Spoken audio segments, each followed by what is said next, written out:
ദൈവത്തിൽ മാത്രമാണ് എനിക്ക് ആശ്രയം. അവിടുന്ന് മാത്രമാണ് എനിക്ക് രക്ഷ നൽകുന്നത്. ഞാൻ നിങ്ങളോട് പറഞ്ഞിരുന്നല്ലോ, വെള്ളിയാഴ്ചകൾക്ക് എൻ്റെ ജീവിതത്തിൽ ഭയങ്കര പ്രാധാന്യമാണെന്ന്. കാരണം എൻ്റെ ഈ കാര്യങ്ങളെല്ലാം നടക്കുന്നത് ഞങ്ങളെ വലിയ നോമ്പിൻ്റെ സമയത്ത്, അതായത് ഈസ്റ്ററുമായി ബന്ധപ്പെട്ട നോമ്പിൻ്റെ സമയങ്ങളിലായിരുന്നു. അതുകൊണ്ട് എൻ്റെ റിസൾട്ട് വരുമ്പോഴും വെള്ളിയാഴ്ചയാണ്. എൻ്റെ ഈ കഷത്തിൻ്റെ കഴലയിലെ റിസൾട്ട് വന്നത് ഒരു വെള്ളിയാഴ്ചയായിട്ടോ, 40-ാം വെള്ളിയാഴ്ചയാണ്. എനിക്ക് വേണ്ടി ഒത്തിരി പേര് പ്രാർത്ഥിച്ചു. അത് ഞാൻ എപ്പോഴും പറയാറില്ല. കാരണം എൻ്റെ ഓരോ നിമിഷവും ഞാൻ അവരൊക്കെ എൻ്റെ മനസ്സിൽ ഹൃദയപൂർവ്വം ഓർക്കുകയും നന്ദി പറയും, അവർക്ക് വേണ്ടി പ്രാർത്ഥിക്കുകയും ചെയ്യുന്നുണ്ട്. എനിക്ക് ബലം നൽകുന്നതും കരുത്ത് നൽകുന്നതും ഒക്കെ അവരാണ്. അങ്ങനെ വെള്ളിയാഴ്ച എൻ്റെ കലയുടെ റിസൾട്ട് വന്നു. അത് കഴിഞ്ഞ ശേഷം ഞാൻ പറഞ്ഞല്ലോ, ഹോളി വീക്കായിരുന്നു. എനിക്ക് പെസഹാവ്യാഴം കൂടാൻ പറ്റി, ദുഃഖവെള്ളി, ഈസ്റ്റർ എല്ലാം കഴിഞ്ഞു. അതിനുശേഷം ഒരു തിങ്കളാഴ്ച MCCന്ന് കോള് വന്നു, നിങ്ങളുടെ സർജറിൻ്റെ ഡേറ്റ് ഫിക്സ് ചെയ്തു. അതും ഒരു വെള്ളിയാഴ്ചയായിരുന്നു. എൻ്റെ സർജറി ഡേറ്റ് ഏപ്രിൽ 10-നായിരുന്നു. അന്നാണ് 9-ാം തീയതി നമ്മളോട് അന്ന് അഡ്മിറ്റ് ആവാൻ പറഞ്ഞു. അങ്ങനെ ഞങ്ങൾ അന്ന് ഇലക്ഷൻ്റെ ദിവസമാണ്. അന്ന് ഞങ്ങൾ 9-ാം തീയതി രാവിലെ തന്നെ നമ്മൾ അഡ്മിറ്റ് ആവാൻ MCCയിലേക്ക് പോയി. അവിടെ ചെന്ന് ഡോക്ടറെ കൺസൾട്ട് ചെയ്തു. എന്നെ അഡ്മിറ്റ് ആക്കുന്നതിന് വേണ്ടിയുള്ള പ്രൊസീജിയേഴ്സൊക്കെ ചെയ്ത് എന്നെ അവിടെ നിന്ന് അന്ന് അഡ്മിറ്റ് ആക്കി.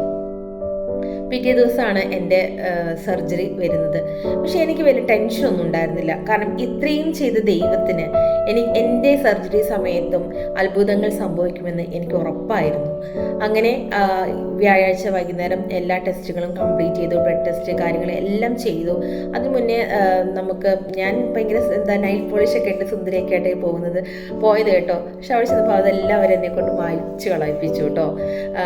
അതിന് മുന്നേ അവർ ഒത്തിരി കൗൺസിലിങ് കാര്യങ്ങളൊക്കെ നമുക്ക് നൽകും, കുറേ തെറാപ്പികളൊക്കെ നൽകും, അങ്ങനെയൊക്കെ. പക്ഷേ എനിക്കങ്ങനെ സർജറി എന്ന് പറഞ്ഞാൽ അങ്ങനെ ഞാൻ പേടിയോടെ ഒന്നും അല്ലായിരുന്നു കേട്ടോ ഞാൻ അങ്ങനെ സമീപിച്ചത്. തലേദിവസം ഫുഡൊക്കെ കഴിച്ചു, പിറ്റേ ദിവസം നമ്മളോട് കഴിക്കേണ്ടെന്ന് പറഞ്ഞിരുന്നു. അങ്ങനെ ഞാൻ പിറ്റേ ദിവസം സർജറിക്ക് വേണ്ടി ഒരുങ്ങി എന്നെ സർജറി റൂമിലേക്ക് കൊണ്ടുപോയി. എൻ്റെ അമ്മയും ചേട്ടായിയാണ് ഉണ്ടായിരുന്നത്. കാരണം വേറെ ആരെയും അതിൻ്റെ ഉള്ളിലേക്ക് പ്രവേശിപ്പിക്കില്ല എന്ന് നേരത്തെ തന്നെ അറിയുന്നതുകൊണ്ട് കുറേ ഇൻസ്ട്രക്ഷൻസും കാര്യങ്ങളൊക്കെ അവർ നമുക്ക് തന്നിട്ടുണ്ടായിരുന്നു.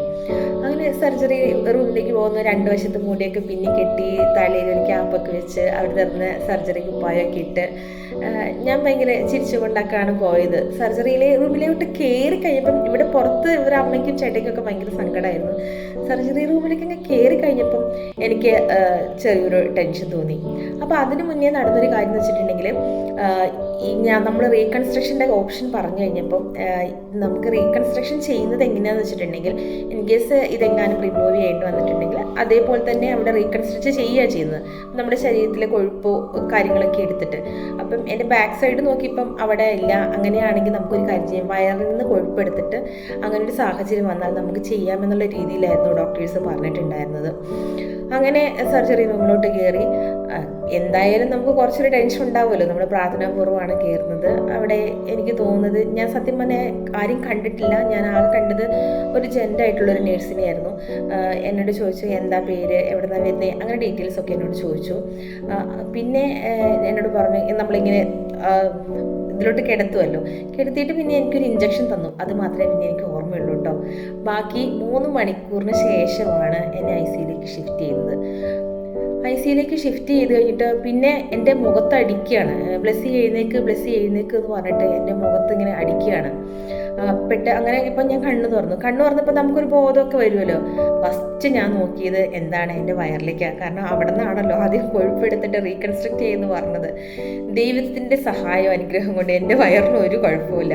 അവിടെ തന്നെ വയറ് കീറിയിട്ടൊന്നുമില്ല. അപ്പം എനിക്ക് മനസ്സിലായി, എൻ്റെ ബ്രസ്റ്റ് സേഫാന്നുള്ള കാര്യം എനിക്ക് മനസ്സിലായി. ദൈവം എന്നിൽ വീണ്ടും വീണ്ടും വീണ്ടും അത്ഭുതങ്ങൾ പ്രവർത്തിച്ചു എന്നുള്ള കാര്യം. കാരണം എനിക്ക് സങ്കടം വരുന്നുണ്ട്. കാരണം എനിക്ക് ദൈവത്തോട് എത്ര നന്ദി പറഞ്ഞാലും തീരില്ല. അത്രത്തോളം അത്ഭുതങ്ങൾ എനിക്ക് വേണ്ടി എല്ലാവരുടെയും പ്രാർത്ഥനയാലും എനിക്ക് വേണ്ടി ദൈവം പ്രവർത്തിച്ചിട്ടുണ്ട്. അങ്ങനെ എന്താ പറയുക, എൻ്റെ ബ്രസ്റ്റ് അവിടെ സേഫാന്ന് എനിക്ക് മനസ്സിലായി. എന്താ പറയുക, എനിക്ക് ഈ ബ്രസ്റ്റിൽ ഈ വേദനേനേക്കാളും സർജറീൻ്റെ വേദനേനേക്കാളും എനിക്കതൊന്നും ഒരു പ്രശ്നമല്ല. എനിക്ക് സന്തോഷം കൊണ്ട് ഞാൻ എന്താ പറയണ്ടേ, എനിക്കറിയില്ല. ഒരു നിമിഷത്തെക്കുറിച്ച് എങ്ങനെയാണ് നിങ്ങളോട് എക്സ്പ്ലെയിൻ ചെയ്ത് തരണേന്ന് എനിക്കറിയില്ല. അപ്പം അടുത്ത ദിവസം പറയാം കേട്ടോ. നിങ്ങളെല്ലാവരും ഈ ചാനലൊന്ന് ഫോളോ ചെയ്യാൻ മറക്കല്ലേ.